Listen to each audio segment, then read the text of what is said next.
Hello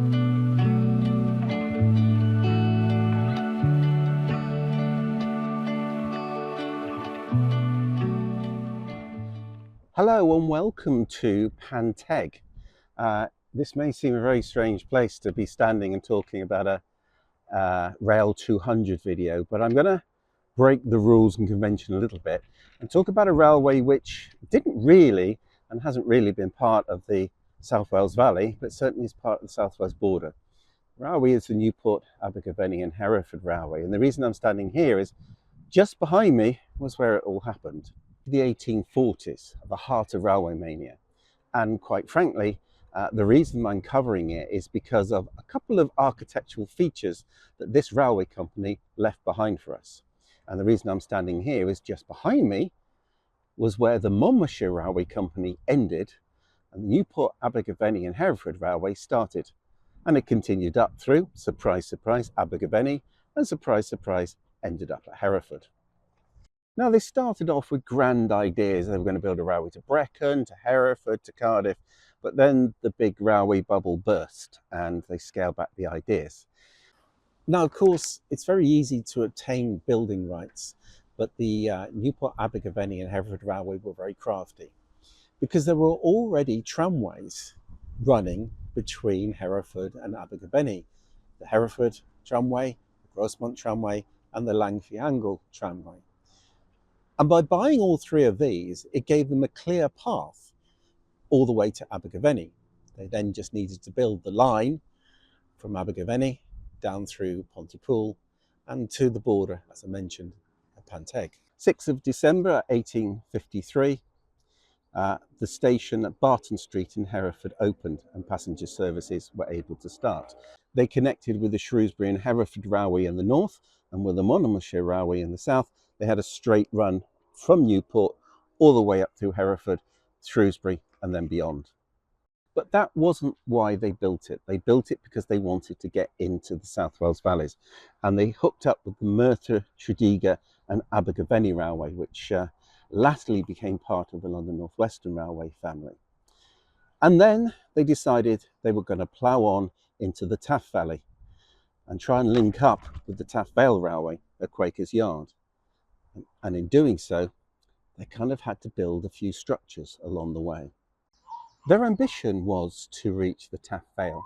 There was a lot of coal to come down from those valleys. There was iron ore and iron to come up and down and transported out to the Midlands. And so, of course, the Newport, Abergavenny Hereford Railway was very interested in getting their hands on some of that. But to get from where they were to where that was meant they had to build a few structures. They had to get over a few valleys. The line came off their line at Pontypool, came through Haverdrannus. There was a tunnel at Haverdrannus and then it crossed the road to a small hamlet called Sifford. Sifford, it hit a junction with a line which went off down to Llanhilleth, but it was the one that went down this little bit of pathway that we want to concentrate on.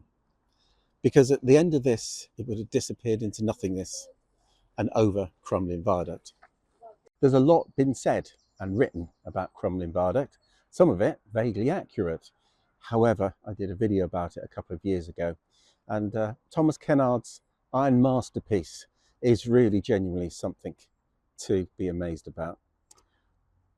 How about we indulge ourselves for a couple of minutes?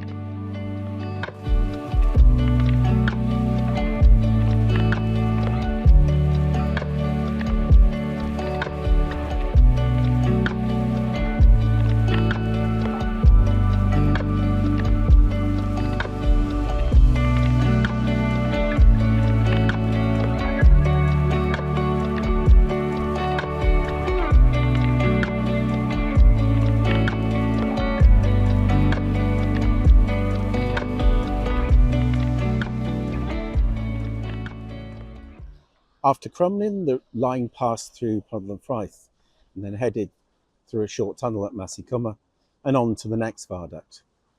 Unlike Crumlin, this one was made of stone and is still in existence today. In fact, I'm sitting on it because this is Hengoed Viaduct. Today it is part of the cycle network and is well used. A lot of people cycle over here, stop to have a look. And if I come over here, because it's built on a curve, you should be able to see, there it is. And again, having done a video on it and having got lots of footage of it and having got lots of pictures of it, again, why don't we indulge ourselves for a couple of minutes?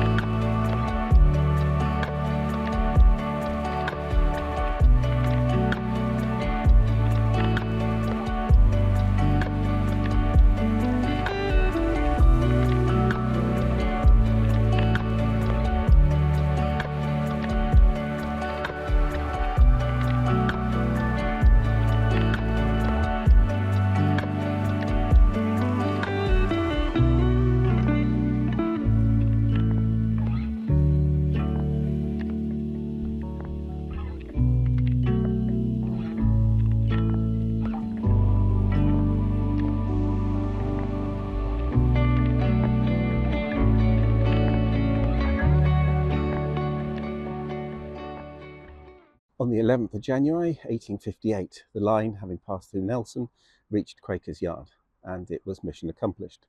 Hooked up with the Taffel Railway, and along the way it started to pick up other lines that were connecting to it. Across that side of the viaduct was the Brecon and Merthyr, just down there was the Rumney. And so many lines linked up to this line in order to try and get their goods, not just down to the docks, but out into the Midlands.